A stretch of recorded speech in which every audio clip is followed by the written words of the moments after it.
Charles and Emma welcomed a beautiful baby girl into the world on March the 2nd, 1841.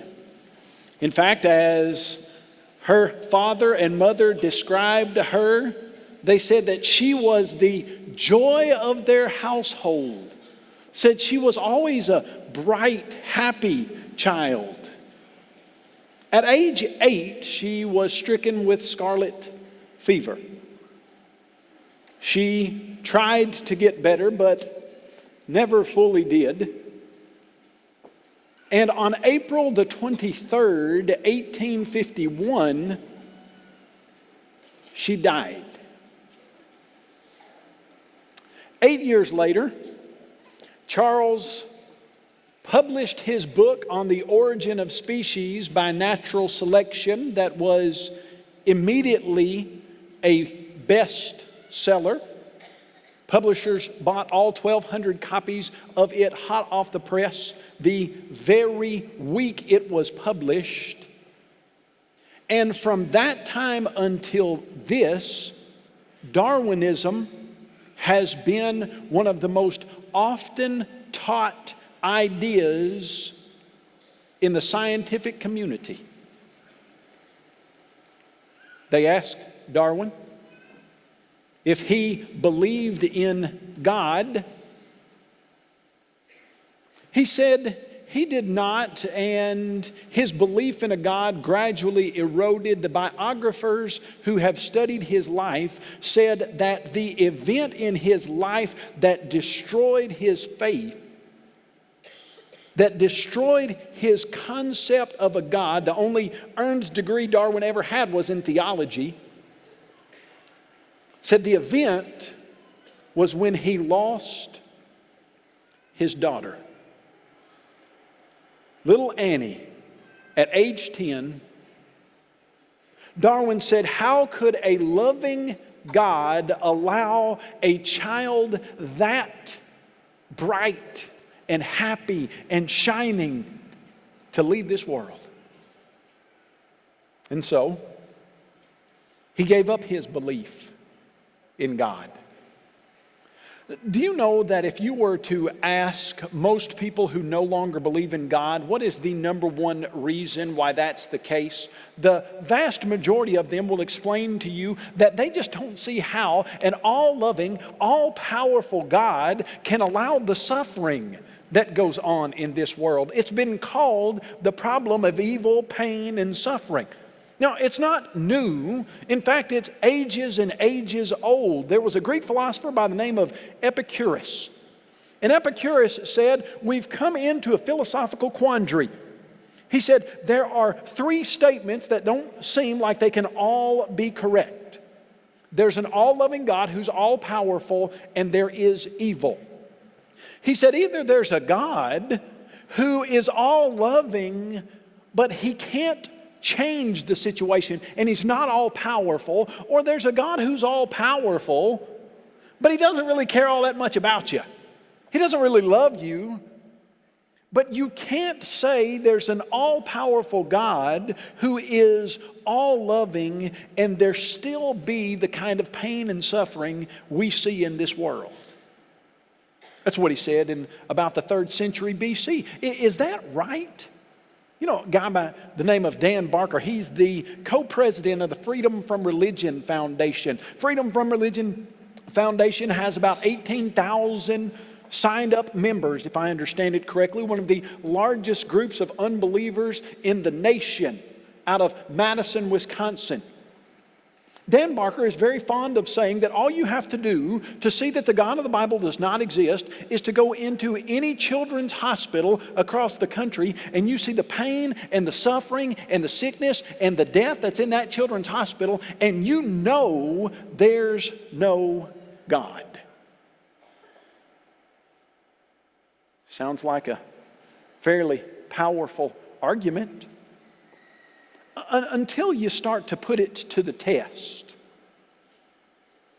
Is it true that when you see the pain and suffering and sickness and death, you just are forced to the conclusion that there's not a God? I was in South Carolina for a debate with Dan Barker in 2009, and they have a children's hospital there, and I went to the children's hospital there, and I was going to ask around, talk to some of the people there. There was a lady there, I think she was in her mid-50s, and she was a volunteer there at the children's hospital. I started talking to her, and I asked her why she volunteered. Why did she put herself in that position where she would see that pain and sickness and death so often? And I was taken aback when she put her head forward and flipped her hair over, and she said, "Do you see that right there?" I leaned forward, and there was a hole in her head about the size of a nickel. She said, "That is from a .38 caliber bullet that came through my living room in a drive-by shooting and struck me in the back of the head." She said, "I should be dead, but I'm not." In fact, she said, when I realized that the Lord, she said, had kept me alive, and she attributed it to the Lord, she said, I felt like I needed to give back. And so that's why I started volunteering at this children's hospital. I said, let me ask you a question. I said, would you say that most of the volunteers and the people in this hospital believe in God, actively worship God? She said, oh, far and away, absolutely. Most of them all do. Do you know the idea that somehow when you look at pain and suffering, it just forces you philosophically to the conclusion that there's no God? That's just false. It's not true. In fact, one of the things that the unbelieving community simply cannot answer is why anyone would ever work in a children's hospital. Let me explain. If there is no God, and we are all here as a product of blind chance processes over multiplied millions of years, and you have one job according to this atheistic idea, and that job is for you to pass on your genetic material to the next generation. Well, then you wouldn't waste your time trying to help someone who is not going to further your mission in this life, and that's pass on your genetic material. You know, one of the things that the atheistic community simply cannot answer is why in the world a person would volunteer her time to help a child who is sick, and that person gets no return from that physically and spends hours and hours to help a child that's not going to live, in many cases very long, and will never pass on that person's genetic information. The unbelieving community can't explain why anyone would love someone that can't help them. It's inexplicable to them. In fact, as C.S. Lewis was working through his atheism, he said, I felt like some stuff was wrong with the world. It just seemed like we were suffering, and there was some injustice that went on, that people were mistreating other people, that there was something wrong. He said, but then I started to think through it. And he said, where had I gotten this idea of just or unjust? He said, I could say that it was a personal fancy of mine. It was just an idea that I had. But then I could never say something was absolutely right and absolutely wrong. He said, either there is something wrong with the world or there's not. If there's something wrong with the world, there has to be a standard by which we could judge that. And he said, subsequently, atheism is just too simple. It can't explain how we know that there are things wrong with this world. It just can't do that for you. Philosophically, it's just not a problem for the Christian. The supposed problem of pain and suffering, you could put it like this in a syllogism. If there is no God, then there is no objective moral values. Evil exists. Evil is an objective moral value. Thus, God exists. Now, you could do that. You could get rid of the philosophical problem immediately, but then we would need to go to the emotional problem, wouldn't we? Now, we can lay it out and show that, hey, philosophically, the idea of suffering is not a problem for the God of the Bible. But you know what? It still hurts, doesn't it? It's still painful. It's still something on a gut level, on an emotional level, we've got to deal with. You've got to do something with your reaction that when you go into a children's hospital, you do see that pain and that suffering. You got to do something with the fact that, yes, there was a 10-year-old little girl named Annie who was bright and shining and she died. Does that force you emotionally to the conclusion that there's no God? It doesn't. Let me illustrate. A man by the name of Horatio Spafford. Horatio Spafford was an extremely successful lawyer in the Chicago area.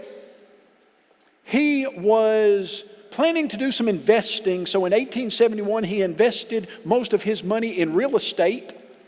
That was in 1871. If you know much history about Chicago, maybe you know the song about Miss O'Leary that talks about the Great Fire of 1873. Almost every single thing that Horatio Spafford had invested in was burned 2 years later. And so Horatio Spafford and his family decided that they were going to go on vacation. They were going to try to get over their losses and try to reconnect as a family. They were scheduled to go to England. For some reason, they had some business that didn't get taken care of. So Mr. Spafford put his wife, Anna, and his 4 daughters on the Ville du Havre to go across the ocean. They were going to take some time in England. In a freak accident, the Ville du Havre was struck by a steamer and 226 people died in the crash. Horatio Spafford got a telegram from his wife that consisted of 2 words, saved alone. His 4 daughters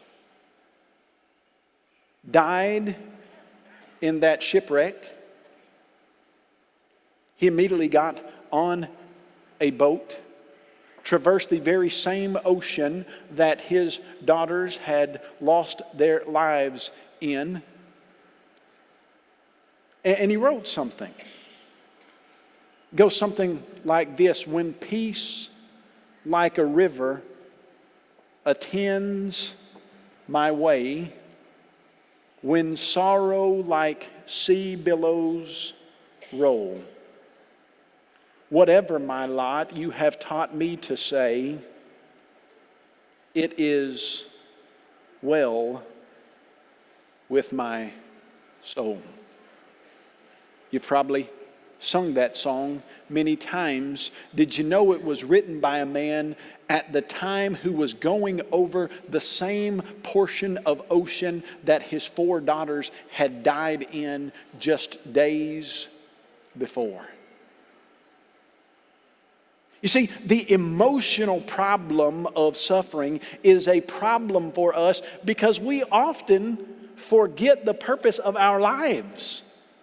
You know, when you forget the purpose of your life, you're going to have a real problem accepting and dealing with the pain and suffering that comes into it.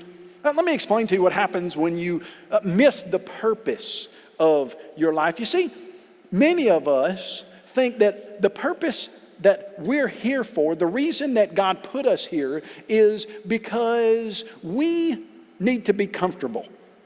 We think that we're kind of like God's little pets, and, you know, God needs to take care of his little pets, doesn't he? My daughter has a little hamster. She named it Butterbeer, and she feeds it little yogurt treats, and she makes sure it's got a clean cage, and she sprays it with the little spray for hamsters, and it just gets such good care from my 10-year-old daughter, Anna Claire. And, you know, we are kind of like that. We kind of feel like God needs to just make sure we're taken care of. As long as we have a clean cage and we have plenty of food and water, and every now and then get us a little yogurt treat or something. Every now and then get us a Starbucks Frappuccino for $12 or whatever it is. We just need to be taken care of. And then if something happens where we're not getting taken care of, we look up at our pet keeper and we say, what? I thought we had a deal. Look, I thought you took care of me, made sure everything went right in my life, and when that doesn't happen, you and I are going to have a problem. You see, we misunderstand the point of our lives. You know the point of your life is not to live a comfortable life until you're 85 and die in your sleep. That's not why you're here. Let me explain to you what happens when you miss the point of your life. If you were to walk into my kitchen, there's a little wrought iron piece of furniture in the corner. On that wrought iron piece of furniture, there's a bowl. And in that bowl are 3 of the most beautiful pears you've ever seen. Now, if you were to go and get those pears, and you were to pick one of them up, and you were to take a big bite out of one of those pears, you would immediately spit it out. You know why? Because that pear is styrofoam. Now, if you were to come to me and say, Kyle, this pear is useless. I can't believe you would put a pear on your table that you can't eat. I would say you're misunderstanding the purpose of the pear. You see, the purpose of that pear is for decoration, not consumption. What's the purpose of your life? You see, Paul summed it up very well in Philippians chapter 1. In verses 20 and 21, he said, according to my earnest expectation and hope that in nothing shall I be ashamed, but as always, so now also, Christ may be magnified in my body, whether by life or by death. For to me, to live is Christ, but to die is gain. You see, we've gotten so used to thinking that we're not supposed to suffer any type of pain and trial and tribulation, that when it happens, we look at God and we say, hold on just a second. What's the problem? You know, Peter said over in 1 Peter chapter 4, you start in about verse 13 and following, he said, don't think it strange concerning the fiery trial that is to try you, as though something strange is happening to you, but rejoice to the extent that you get to partake of the same sufferings of Christ. Now ask this question, who goes through life ever and doesn't suffer? Nobody. You see, and lots of times the skeptic wants to take away from us the only thing of value in suffering, and that's that suffering can help us have meaning in this life. Oh, it's interesting to listen to Paul in 2 Corinthians chapter 4. Near the end, he said, we don't lose heart, but even though our outward man is perishing, our inward man is being renewed day by day. And then it's almost like you want to laugh when Paul makes this next statement, because he said, for our light affliction, which is but for a minute, is working for us a far more exceeding and eternal weight of glory. Our light affliction? Oh yeah, you remember what happened to Paul. He was beaten with rods multiple times. He was stoned to the point of death. A night and a day he spent in a deep. He was whipped by Jews at least 3 times, 39 lashes. He was thrown into a Philippian prison.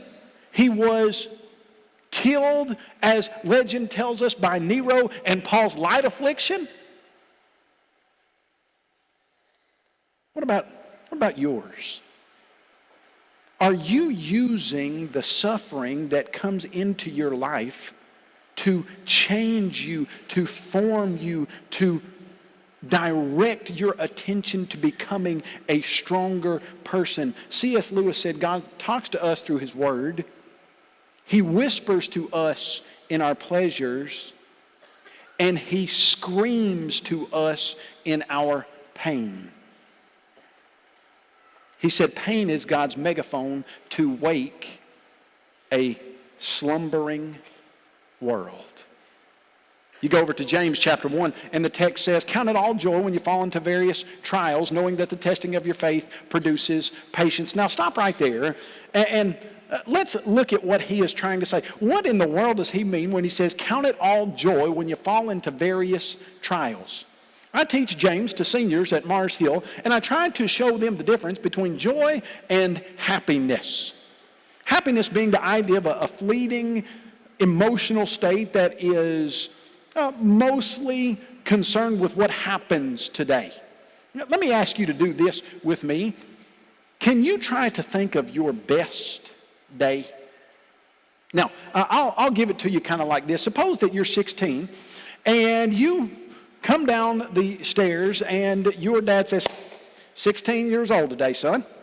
16 years old today, daughter. We'll use son in this situation. He says, you know, being 16, I thought you might like a new Ford Raptor. Dual cab, brand new, right off the lot. Here are the keys. Now, I was talking to my girls there in senior class, and I was saying, probably you girls might not want a Ford Raptor. What would you want? And one of the girls said, a brand new white Range Rover. All right, okay, so whatever it is that you're wanting, you come downstairs, your dad says, all right, here you go, brand new, you're 16 years old today, it's your birthday. Oh, and by the way, your mom fixed you a pound of bacon that nobody else in the family is going to eat any of it. You get the whole thing. And it's just exactly like you like it cooked. In my case, that would be right in between crispy and floppy. Just right there, where the little pieces of the edge are perfect when you eat them. You know what I'm talking about? And you're thinking, this is a great day. So let's say you're the son. You've just gotten your new Ford Raptor. You've eaten all of your bacon. You go to school and there's this ball game you're playing. It just so happens that it's the state championship basketball game. Now, you're not a starter. In fact, you don't ever get to play. You sit on the bench most of the time, but the coach comes up to you and he says, I've seen you've been doing a lot of improving. You're going to start for our state championship, state tournament tonight. Do you want to do that? You say, sure, absolutely. And you get in that game that evening, and Steph Curry wishes he had the shot you had. What, 10 out of 15 from Steph Curry pales in comparison to the 20 for 21 three-point shots that you shoot. You go 65 points, and you're still down by one. There's 1 second left. It's your birthday. You got a new Ford Raptor. You ate a pound of bacon, and you're starting and just scored 60 points. They throw the ball in. It looks like there's no possible way you can get it. The throw was errant. You're going out of bounds. I've seen this happen. You grab it right here, behind the back, up 3/4 of the court, bottom for the win. You happy today? Oh, yeah, by the way, there was a girl that you had been thinking about asking out right after that shot. You come off the, everybody, I mean, they got you waving around. You look at your phone, oh, the girl, she wants to go out with you. It's great. You happy today? Oh, you happy, aren't you? It's your 16th day after your birthday. You wake up, you obviously have pink eye because your eye is stuck together. You roll out of bed and crack your head on the dresser. You had talked to a basketball scout the night before who was going to sign you up to play, oh, let's just say it, Kentucky. Might as well be Kentucky. You're walking down your steps and compound fracture your hip bone in 12 places. You'll never play ball again. Your head's busted. You've got pink eye. You're never going to play ball again. And you feel that you have a fever. You come down with the flu. The flu, of all things, you just compound fractured your hip. You come down with the flu. You're driving to the hospital and you see that girl who texted you sitting with some other guy and he's got his arm around her. That's low down, isn't it? Low down. You happy today? No, you're not happy. Could you have joy on a day when your hip is compound fractured and your head is busted, you've got pink eye and the flu, and that girl you thought liked you is never going to talk to you again? Could you still have joy on a day like that? You could, couldn't you? Count it all joy when you fall into various trials, knowing that the testing of your faith produces patience. You know why you can have joy like that on a day like that? Because a broken hip has nothing whatsoever to do with your relationship with God. If you're in a right relationship with God, you're still going to heaven, regardless of it's a compound fracture, regardless of your hip falls off. You having the flu has nothing whatsoever to do with your relationship with God. You see, it's not the suffering that you go through, it's how you decide to let the suffering form you and how you take it and use it to form your relationship with God. Did you know in 1919, there was the first statue ever built in honor of an agricultural pest? I saw the congregation from Enterprise, Alabama. You have probably seen this particular statue. You drive down the downtown center of Enterprise, Alabama, and in the middle of the downtown main street, there is a statue of a woman who looks like the Statue of Liberty, and she's holding up on her head a boll weevil. A boll weevil. You know what a boll weevil is? It's a little beetle that has a big long nose that gets inside of cotton bolls and kills them. In 1916, boll weevils came up from Mexico, and by 1917 and 18, demolished the cotton crop in Enterprise, Alabama. Why in the world would you make a statue to a beetle that demolished your cotton crop? Well, the people in Enterprise decided that they were going to start growing peanuts. They started growing peanuts and made more money growing peanuts than they ever made growing cotton, and they built a statue to the boll weevil to thank the boll weevil for destroying their cotton crops. Can God take the suffering that comes into your life, and if you allow Him to use it right, change you into something amazing through that suffering? There is one of the most interesting verses, I think, in all of the Bible that you're going to find in Hebrews chapter 5, verse 7. If you're reading Hebrews chapter 5 with me, verse 7, it's talking about Jesus, and here's what it says: who in the days of his flesh, when he offered up prayers and supplications with vehement cries and tears, who was able to save him from death. Now watch this next part of this verse. And was heard because of his godly fear. Well, hold on just a second. That's not making any sense. You remember when Jesus was in the garden and he's offering up those tears and he's vehemently crying out to God? Do you remember what his prayer was? Father, please let this cup pass from me. This is talking about that instance, and what does the text say? He was heard. No, that can't be the right conclusion. No, he ended up going to the cross. How could he have been heard if he still went through the suffering?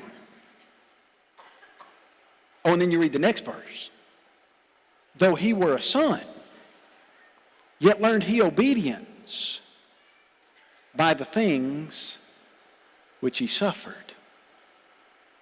If it's good enough for Jesus, it's good enough for us. Let me tell you about a man.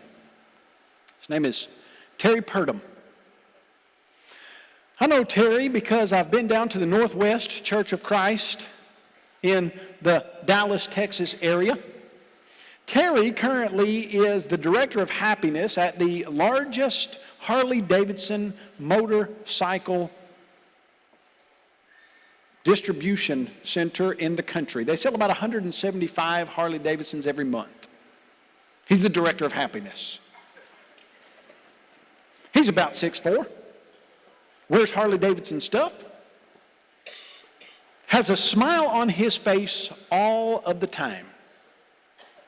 Let me tell you why he has a smile on his face all of the time. It's not because he's employed at the Harley Davidson that sells more Harley Davidsons than any place in the country. Let me tell you why. He grew up with a mother who taught him all about what God wanted him to do until he was 18 years old. Then he checked into the military and checked out of God's service.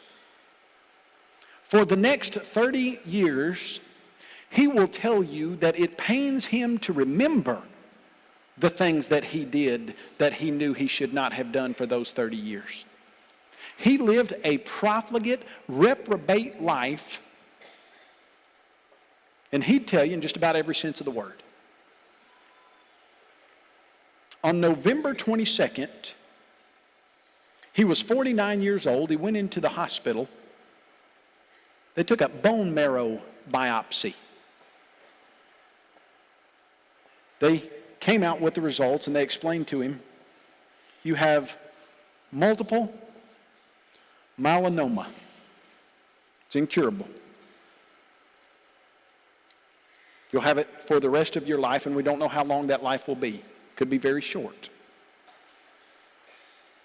He checked out of the hospital. 2 weeks later, his mother died. 2 weeks later, he had recovered enough from the treatment that he had taken while in the hospital that he went back to his job. The day that he went back to his job, his employers, he was making a six-figure salary, explained to him that they no longer needed his services. He was diagnosed with a cancer he would have for the rest of his life, not knowing how long that life would be. He lost his mother and he lost his job in a period of 3 weeks. Terry was writing me an email. I asked him to relate his story to me, and here's what he said. I thank God for my cancer because it saved my spiritual life.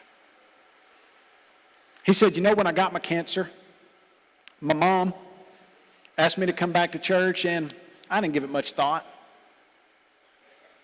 When my mom died, I started thinking that I might need to start getting my life right, but I pushed it to the back. He said, I am convinced that had it not been for me being diagnosed with cancer, losing my mom, and losing my job, I would not have stopped long enough to let my suffering push me to my God. Terry Purdom thanks God for his cancer. What do you have to thank God for in your life? You know what I always say, how I always end this type of a discussion, is if you ever wonder where your God is in your suffering, you look at the life of Jesus Christ and watch our Lord cry and scream to God to allow the cup to pass from him, and God hears him. And then the text says, and because of his faithfulness, he became the author of eternal salvation to all who obey him. Use your suffering to let God use you. Let's pray. Great God, you are awesome. It is amazing to us that you have decided to send your Son to buy us back from sin and to make us useful workers in your kingdom.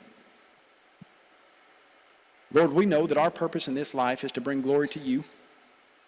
It's not to be comfortable. It's not to live a long time. It's to bring glory to you through everything that we do in our body. We ask that you'll please help us to have wisdom, to count it all joy when we fall into various trials. And we ask that you'll please help us to always feel your presence and know that you are with us.